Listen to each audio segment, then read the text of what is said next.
here we are in the after hours segment. So, okay, so back to our question. I have a question here. There is momentum right now. I believe that there's momentum as far as our awakening. Probably because I feel it, as I'm right in the center of it. But I'm just a basic, average meat and potatoes kind of person with a microphone, and I believe that we've got some pretty good reach as people wake up. Here are my philosophies that I tell all of our listening audience. Never really trust anybody. Research and read and listen to everything you can get your hands on. And, of course, never fully believe anything that you haven't researched yourself. On those principles, our show is growing by leaps and bounds. Do you believe that we can have this mass awakening that we need in a short period of time? It needs to happen in a short period of time. Do you believe that our efforts will grow exponentially and more people will become aware to this? I'm not seeing any signs of that at the moment. That's at large scale. I'm seeing signs that it's happening. It is happening, but I think the rate at which it's happening is relatively. I think there's an undercurrent, if you will. I mean, the biggest thing will come when people start switching off TV and ditching the newspapers. You know, if we see that happening in large numbers, then there'll be some hope. But I'm not seeing that. I'm not seeing it in my family around me. I mean, for example, if I look at my own family, I've got quite a large immediate family, and only one or two of those seem to have any type of interest in what I'm saying and doing, and the rest they don't want to know. They really don't want to know. They don't want to know. No. So, until that changes substantially, I don't see things changing rapidly. I could be wrong, but there's definitely an undercurrent, but it's not something that's going to sweep away these huge walls that are in front of us just yet. Yeah. Going on the experience we had, for example, when Dr. Wood did the talks we got invited to do a talk in Bologna in 2011. And when these guys had confirmed they were going to invite us, and they said they were going to pay the airfares, I put the word out that Dr. Wood was going to come and do some stuff in the UK, and we had 2 or 3 groups that said, "Oh yeah, we if you could come and do a talk with us, that'd be great. We'll set up the room and we'll pay the train fare and so on," and that happened. I think we got 2 or 3 talks, maybe 4 talks last year, but then we had about 7 this year, 7 or 8. So it kind of doubled this year. So there was double the interest. So that was a good sign. I can obviously see that. That there's been a progress there, but positive progress. So that's, I suppose, the only way I can answer that question. Now in relation to this directly. Yeah. Now you've been in this business of communicating this knowledge that you've acquired on your own and helping to share Dr. Judy's research. How do you recommend that somebody that's just now coming awake to it? I mean, obviously, they need to be very careful what they say as to how they've received this information. They could be out there talking about, red hot molten metal and stuff like that muddles everything up. But how do you recommend that somebody shares this information with their friends and family? Well, what they can do is, on my website, I've got some PDF booklets which are very short, like about they're 10 pages long, and they're just basically basic set of pictures and questions about 9/11. And I've got, obviously, I give out these DVDs as well. And they're, I think, a good starting point if people are wanting to just say, well, have a look at this, see what you think of it. And I've tried to make those materials available. They're not, they're not totally brilliant. They're not. I'm not a professional, desktop publishing artist or anything. But I think they're perfectly adequate as teaching aids. I'm used to developing teaching aids for the tutoring work that I've done, and they're kind of along those lines to some extent, perhaps even simpler than a lot of the other materials that I've used in my own sort of tutoring and stuff. So that's a starting point. You could get a little banner made. There's a chap called Matt Nows. He's got this. He's got a link where you can just download the banner and get that made. I think for about $40 or something, and walk down the street with that or something, if you feel so inclined. you could get posters done if people want to design a poster or something and send me a PDF of it.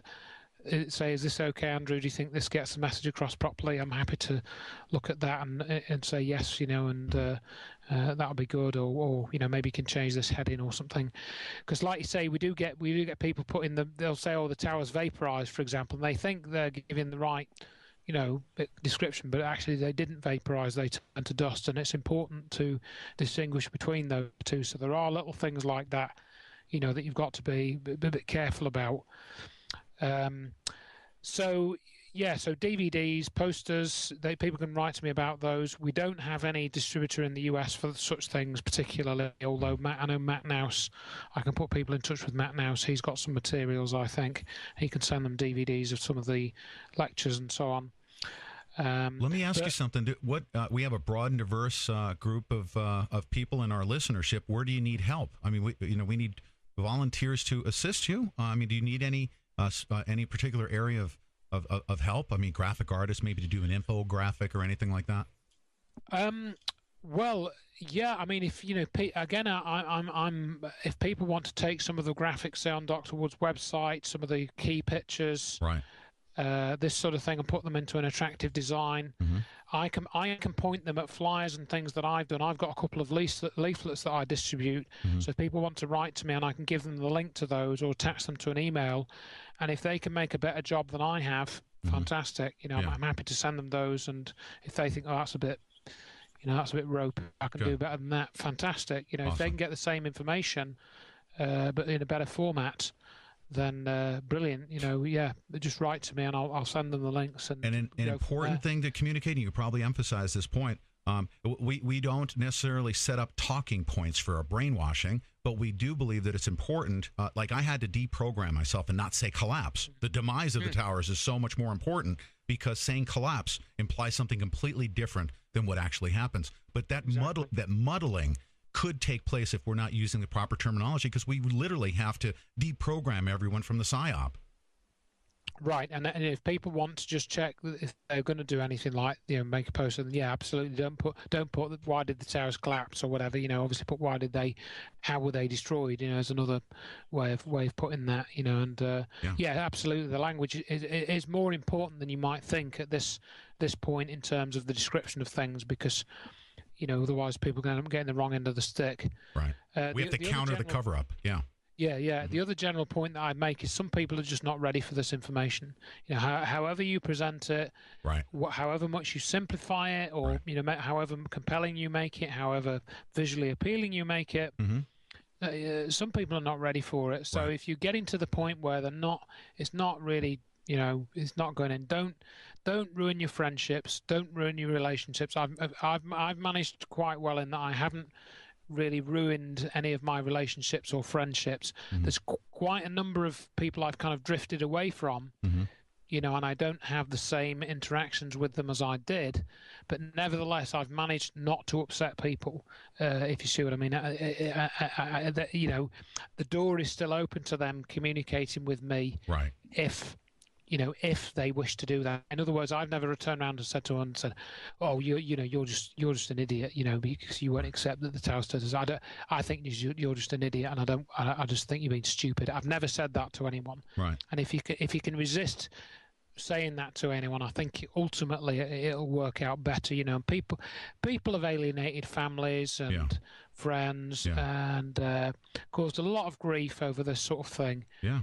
I don't think it can always be avoided. I'm not saying that. I mean, people grow and change, and well, you know what, so Andrew, I'm sure you'll agree with this. I have, through my own personal experience, from the point at which I discovered around 2006 that 9/11 was an inside job. When I settled into that reality, there's an emotional process you have to go through that needs to fall in line with how you communicate this. Because if you run around and you're like, "Oh my God, 9/11 was an inside job, nanothermite, blah, blah, blah, blah, blah," and you start just babbling stuff at somebody that has no idea how to receive that, if you haven't learned how to communicate this to somebody effectively, or you haven't recognized what phase of the emotional process, literally a grieving process almost.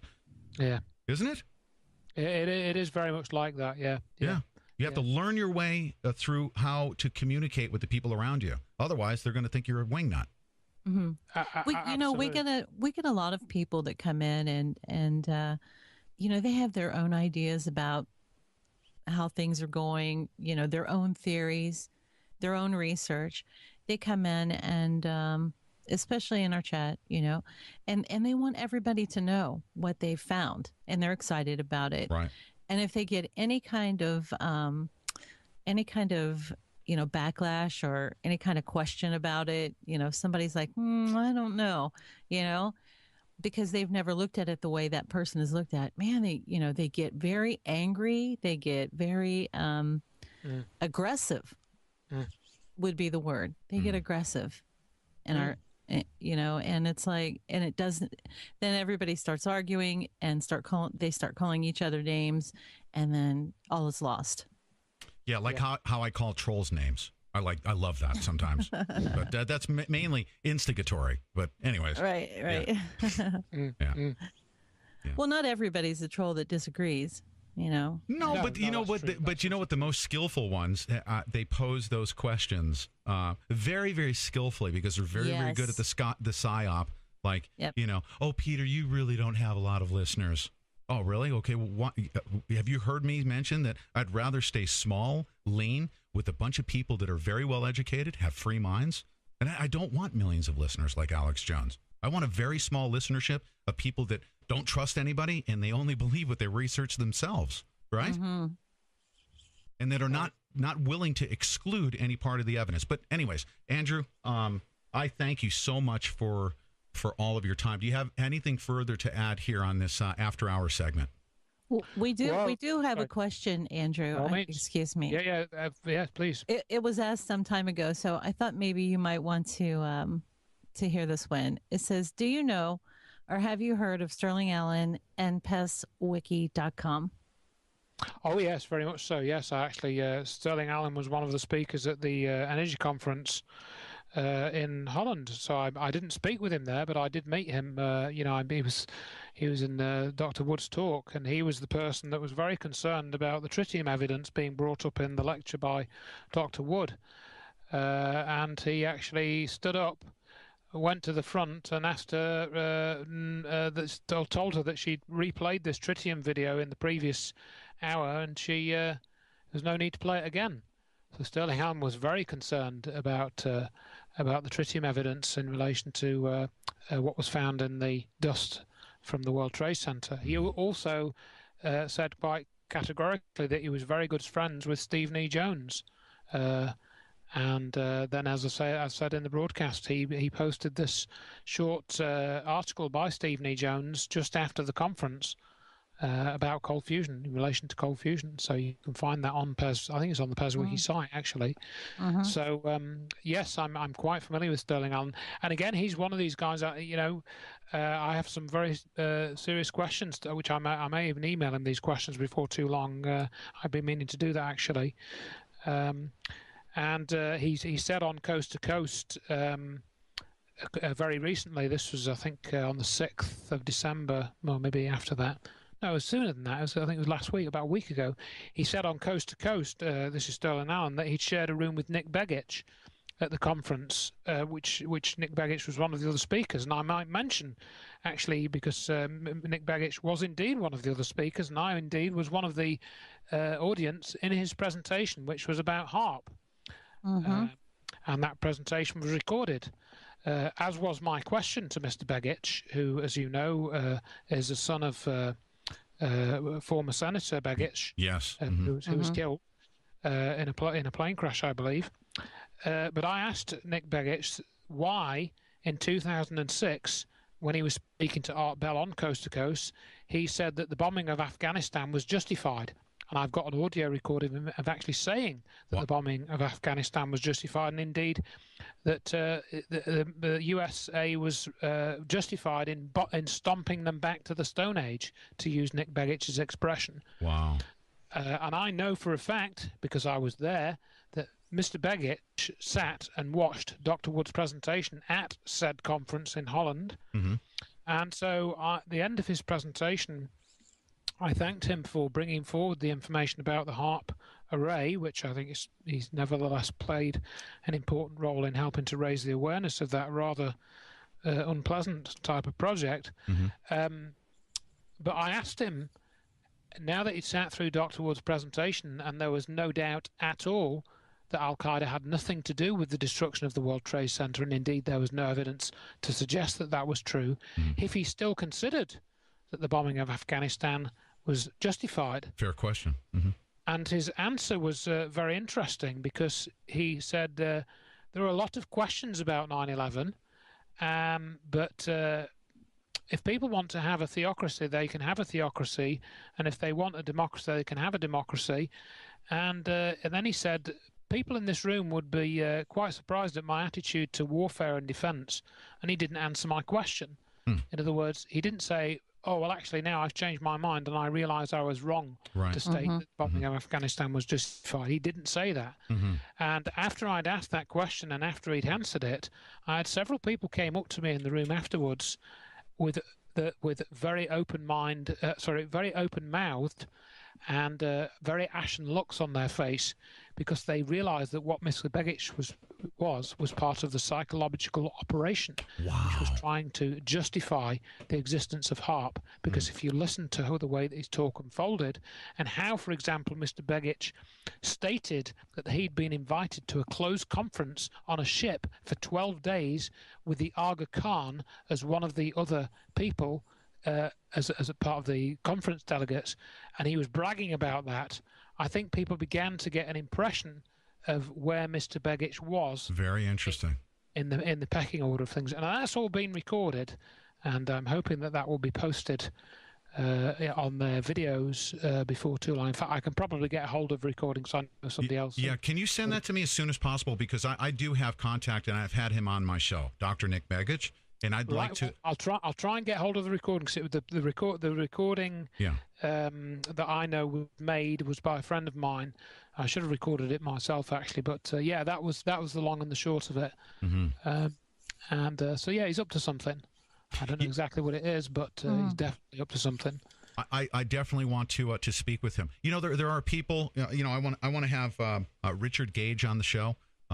He actually backed out of an interview. It just so happens that right after Dr. Judy's Thursday and Friday presentation last week, that Richard Gage was going to be on a show here in Los Angeles, and I had made contact with the host here it was a pretty big AM station, and he had basically awakened to a lot of the questions that he was going to pose to Richard Gage. And Richard Gage actually backed out of the interview. So I want to have Richard Gage on my show. I want to speak with him. I'd love to invite Stephen Jones and all of these people and just to approach these very serious questions that need to be posed, and they need to answer them publicly.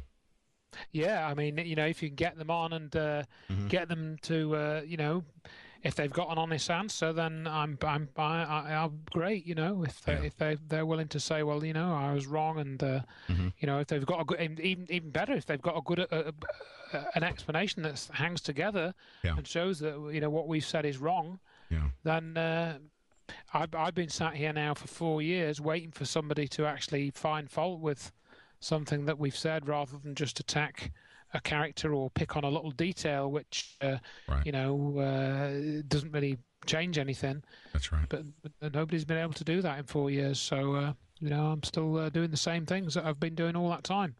Absolutely, sir. You are coming up on December 21st, just as we are. We are all together on December 21st. The Mayan calendar ends. What do you think is going to happen, sir? What's your? I know you're not in the business of making predictions, but what are your thoughts? Well, you know, my general feeling about the 2012 scenario is there is definitely something going on in terms of, you know, the very fact that we're doing this and you're doing your program the way you are.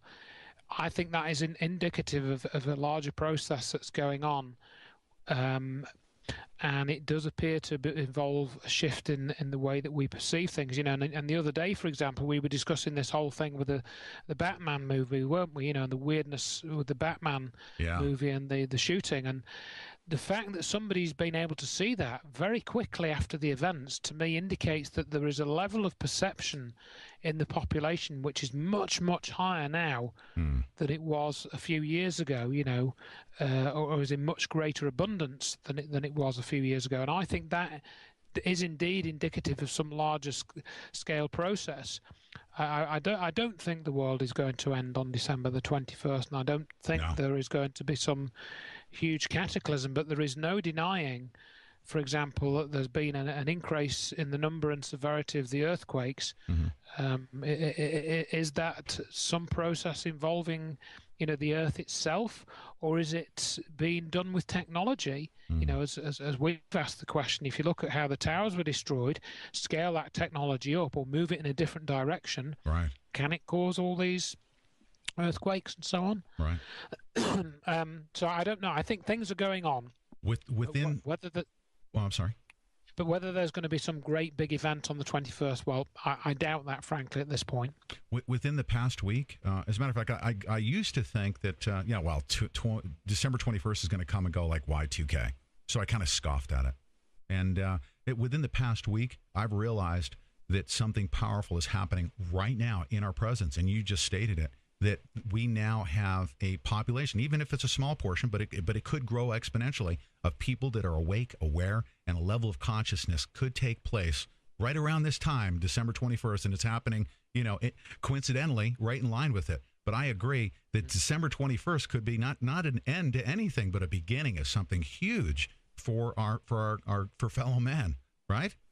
Right, and I think somebody else pointed out to me that there was, if you look at 9/11, was I think it's obviously 11 years before. It's very nearly 11 years from 9/11 to where we are now. Well, it is 11 years from where we are to now, but I think it's 11 years and then a number of days. And if you count the number of days, that's got a significance to the number 11 as well. So it's interesting that 9/11 was in the new millennium. Because there was no year zero, so effectively 2001 was the new millennium, according to the mathematicians at least. And then here we are 11 years later, just before 2012. So there is some significance in the numerology, I think, somehow, some way, shape, or form. But there is stuff going on, and maybe we're at the central point of this process, and we're moving forward now into this new area, which is where we can create our own world more. We've got more of an ability to create our own future rather than being under the purview of this secret group that's running things. They're not going to have it all their own way from this point forwards. No. If they did, we wouldn't still be here. That's right. Dr. Judy says he who controls the energy controls the people. And I believe that they're using this energy for evil as a weapon. But I believe, and I'd like to conclude this after-hour session with your thoughts on the fact that I believe that the greatest weapon in the history of mankind will be the Grand Awakening. That they will never be able to use any weapon against us other than just wiping us out as a population. But it's the best weapon that we have to oppose them is awareness and knowledge. I think that's it. I think once you make yourself aware, then you can break free of the mass consciousness. That's what actually somebody said that to me about. I think it was about 2005. They said, look, you've, because of the way that you've approached this, you've broken free of mass consciousness. You're thinking independently, and when you reach that point, your whole life changes, like you were saying earlier on. And this is 9/11 is one of those things that can, when you study it and work it out, it forces you to break away from that mindset and start exploring your own avenues on your own terms, So I think that's the knowledge, gaining knowledge. Yeah. is obviously the trigger for that. I think that we have very, very simply in a language that everyone can understand. Hold on a second. In a language that we can understand. All understand, that is. I believe that we've laid things out in this episode and in Dr. Judy's presentation last week. We've given something to everyone that they can share with their friends and family. So I hope so. Yeah. I thank you very much for your time. And I highly encourage you, if you're listening to these words right now, this after-hour session of the Pete Santilli Show. Share this with as many people as you possibly can. And, of course, go to the website, pick up a copy of Andrew Johnson's free ebook. And if you want to purchase the Where Did the Towers Go book as well, you can do that at the top of our page. So thank you very much, Andrew Johnson. Thanks very much, Pete. Much appreciated. Very much appreciated. Thank you. Thank you for all your... Is relatively... I think there's an undercurrent, if you will. I mean, the biggest thing will come when people start switching off TV and ditching the newspapers. You know, if we see that happening in large numbers, then there'll be some hope. But I'm not seeing that. I'm not seeing it in my family around me. I mean, you know, for example, if I look at my own family, I've got quite a large immediate family, and only one or two of those seem to have any type of interest in what I'm saying and doing, and the rest just, they don't want to know. You know, they really don't want to know. They were going to invite us, and you know, they said they were going to pay the airfares.